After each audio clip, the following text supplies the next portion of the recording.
So here's the graphics we had installed, or I should say I installed it. Now keep in mind, this is the first time I've done something this magnitude, so there are some blemishes here and there.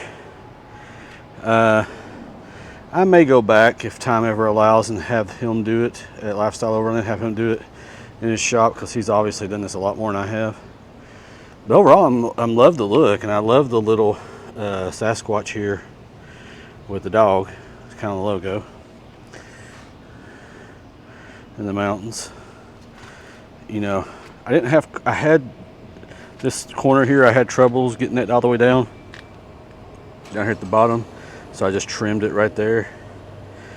But I think ideal.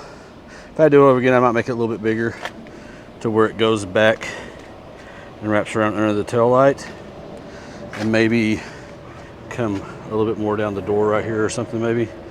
But you know, overall I'm happy with it. It's perfectly fine for now, and I would recommend using their service.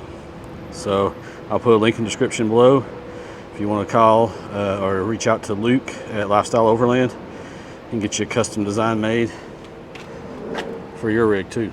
Real quick view of the driver's side. Like I said, it's the first time I did this, so there are some imperfections in a couple of minor areas. One of the things I did here is I screwed up and cut too close to this edge. So I had to go back and try to backfill a little bit in there so it wouldn't stick out. As you can see, there's little dips right there.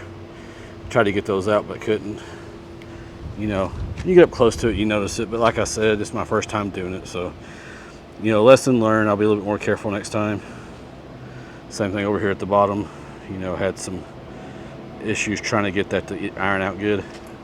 If I was doing it over again, obviously, like I said before, go around the side under the tail light, all the way to the tailgate on the bottom, and maybe cut like down through here a little bit more onto that door.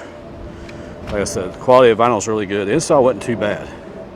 So I'll put a link to his video below too, so you can see that as well if you want to try to install it yourself.